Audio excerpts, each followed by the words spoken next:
BJP कह रही है 400 पार।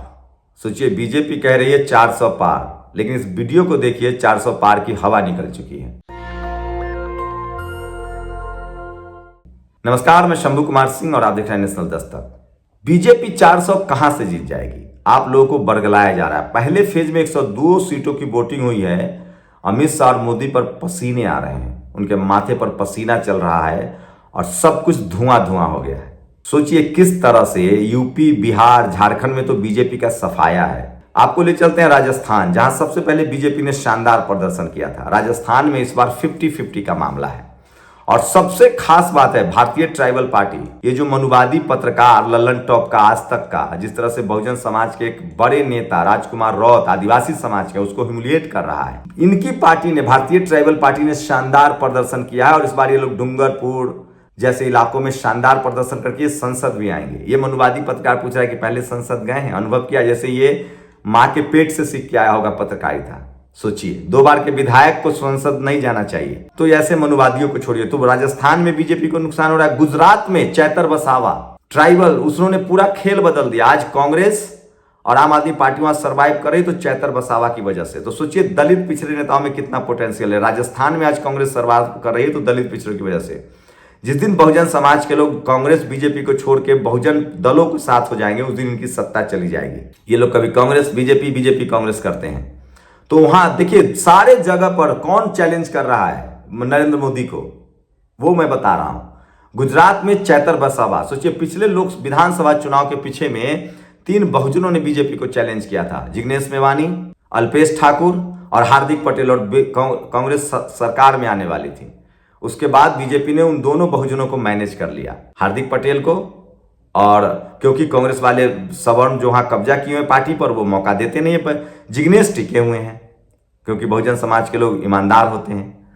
तो जिग्नेश अभी भी टिके हुए हैं। अब गुजरात में इस बार चैतर वसावा ने खेला कर रखा है, और जो भी फायदा हो रहा है बीजेपी को, जो भी नुकसान हो रहा है, वो चैतर वसावा। तो सोचिए बहुजन लड़ रहा है, बीजेपी से कौन लड़ रहा है? बहुजन गुजरात में।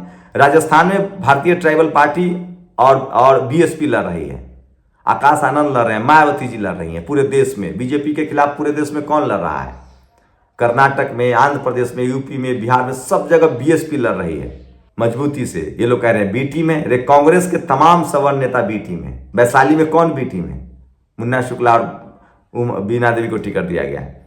तो राजस्थान में भी शानदार है। राजस्थान में भी भारतीय ट्राइबल पार्टी शानदार कर रही है, और बसपा भी, और तमाम इस वजह से बीजेपी आ रही है। मध्य प्रदेश में भी ओबीसी के लोगों को दम पर बीजेपी हार रही है, उसमें बसपा का बड़ा योगदान है, शानदार टिकट दिया है।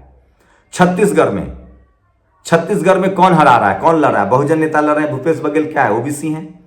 तो पूरे देश में बहुजन लड़ रहा है बीजेपी से, और मलाई खाएगा मुन्ना शुक्ला और बीना देवी। बीजेपी के खिलाफ छत्तीसगढ़ हो, राजस्थान हो, मध्य प्रदेश में कौन लड़ रहा है बीजेपी से? जो कैडर थे पहले बीएसपी के। चलिए, देवाशीष जरारिया फिर से अपने पार्टी में आ गए हैं बीएसपी में, ये अच्छी खबर है। वो भी लड़ रहे हैं मजबूती से। आपको झारखंड ले चलते। झारखंड में आदिवासी लड़ रहा है बीजेपी से, लेकिन वहां कांग्रेस के सारे सवर्ण नेता को टिकट दे रहा है। मलाई खाएगा सवर्ण, लड़ेगा आदिवासी, जेल गया आदिवासी।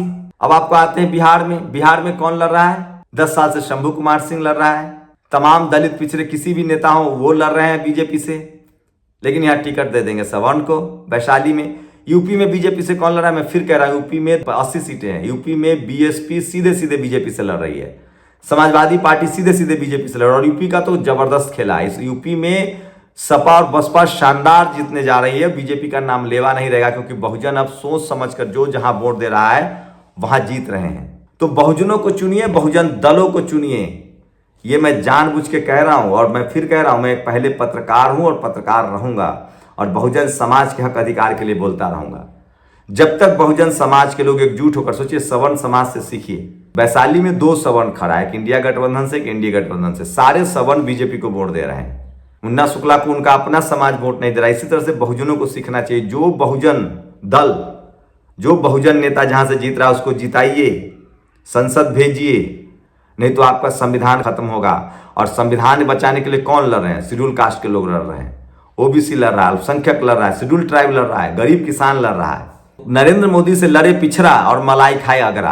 अभी भी भारत में आजादी के 75 साल बाद भी SC ST OBC की टोटल संख्या 90%, 85% है और उनको टिकट कितना मिल रहा है? 40%, 45%। तो मतलब पत्रकार भी तुम हो, जज भी तुम हो, बिजनेस भी तुम्हारा है, जमीन भी तुम्हारी है, पढ़ाई लिखाई पर तुम्हारा कब्जा है, संसद में भी तुम ही हो, लेकिन बाबा साहब का वोट हमारे पास है। सोचिए, वोट का अधिकार ना होता तो क्या होता। तो 60 साल तक कांग्रेस से भी बहुजन ही लड़ रहे थे, मान्यवर साहब कांग्रेस से लड़ रहे थे, लेकिन लड़ते लड़ते सत्ता चली गई बीजेपी के पास। तो लड़ता है बहुजन और मलाई खाता है सवर्ण। वो तो बहुजन समाज के लोग पढ़ लिख गए, सचेत हो गए, सवर्ण समाज से सीखिए। आज पूरा केरल से कन्याकुमारी सवर्ण समाज किसको वोट दे रहा है? बंगाल से लेकर असम तक किसको वोट दे रहा है? बीजेपी को। क्यों? आइडियोलॉजी के नाम पर। तो बहुजनों को भी अपने आइडियोलॉजी वाली पार्टी को वोट देना चाहिए। और अखिलेश यादव, तेजस्वी यादव को सीखना चाहिए मायावती जी से, स्टालिन से सीखना चाहिए कि कैसे बहुजन आंदोलन को मजबूत किया जाता है, कैसे अंबेडकर पार्क बनाया जाता है, कैसे नौकरियां दी जाती है, कैसे स्कूल अस्पताल बनाए जाते हैं। हेमंत सोरेन की गलती क्या हुई? उन्होंने अपने आसपास मनुवादियों को रखा, जेल चले गए। तो बहुजनों का सगा कभी सवर्ण नहीं हो सकता है। तो बहुजन समाज के लोग जमकर बहुजनों को वोट दीजिए, बहुजन दलों को वोट दीजिए, तब जाकर आपकी सत्ता आएगी, तभी आपकी सरकार बनेगी। और बहुजन दलों में 24 के सवर्णों का तो बहुत दल है, सवर्ण समाज के तो बहुत दल है ना। ममता बनर्जी भी है, बीजेपी भी है, कांग्रेस भी है, नवीन पटनायक भी है, सब है। लेकिन वोट किसको देता है? जो 24 कैरेट सवर्ण समाज के लिए काम करे, बीजेपी। उसी तरह से बहुजनों को भी 24 कैरेट बहुजन दल वाले को वोट देना चाहिए। बहुजन दल 24 कैरेट कौन है? बीएसपी। कोई गुरेज नहीं मुझे कहने में।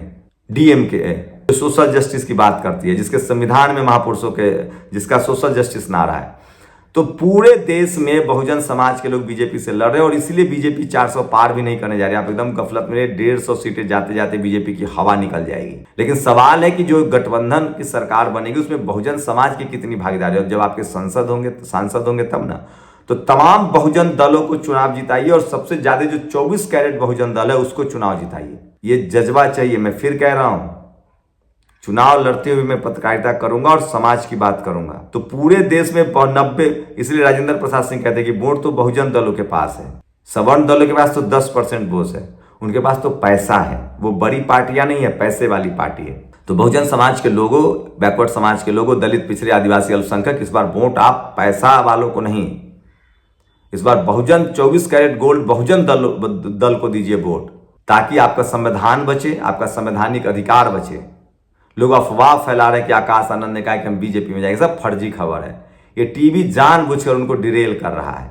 इस देश का मनुवादी मीडिया कभी बहुजनों के साथ नहीं है। वो 400 जिता रहा है मोदी जी को, 150 से ज्यादा सीटें नहीं आएंगी। लेकिन आपको समझदारी से सबसे 24 कैरेट गोल्ड वाले बहुजन दलों को वोट देना है, बहुजन नेताओं को वोट देना है, तब जाकर आपका संवैधानिक अधिकार बचेगा, क्योंकि ये जाति प्रधान देश है। तो सोचिए, और वैशाली में इसीलिए मैं लड़ने आया हूं क्योंकि यहाँ दोनों सवर्ण है। जब संसद में आरक्षण पर बात होगी तो बहुजन आंदोलन के खिलाफ जाएंगे, बहुजन आरक्षण के खिलाफ जाएंगे, सवर्ण आरक्षण के पक्ष में जाएंगे। तो वोट हमारा, राज तुम्हारा नहीं चलेगा, नहीं चलेगा। इसलिए कह रहा हूं, बिल्कुल चिंता मत कीजिए। इस देश में 10 साल से कांग्रेस को 60 साल से लड़के हटाया, 10 साल से बीजेपी से भी लड़ रहे हैं और ये भी जाएंगे। 21वीं सदी बाबा साहब की सदी होगी, कोई दलित प्रधानमंत्री बनेगा इस देश का, गांठ बांध लीजिए। इस बार कोई दलित ही प्रधानमंत्री बनेगा, एकदम लिखवा लीजिए। कोई बैकवर्ड ही प्रधानमंत्री बनेगा, और संघी बैकवर्ड नहीं, बहुजन बैकवर्ड, बाबा साहब का बैकवर्ड, जगदेव बाबू का बैकवर्ड, फूले पेरियार अंबेडकर का बैकवर्ड, जननायक कर्पूरी ठाकुर का पिछड़ा दलित इस बार प्रधानमंत्री बनेगा। गांठ बांध लीजिए। शुक्रिया। नेशनल दस्तक की आपसे गुजारिश है कि अगर इसको बचाना चाहते हैं तो नेशनल दस्तक को सब्सक्राइब करने के लिए रेड कलर के सब्सक्राइब बटन को दबाएं, फिर बेल आइकन की घंटी दबाएं। नेशनल दस्तक को बचाने के लिए बहुत जरूरी है कि हर खबर को शेयर करें, लाइक करें, कमेंट जरूर करें।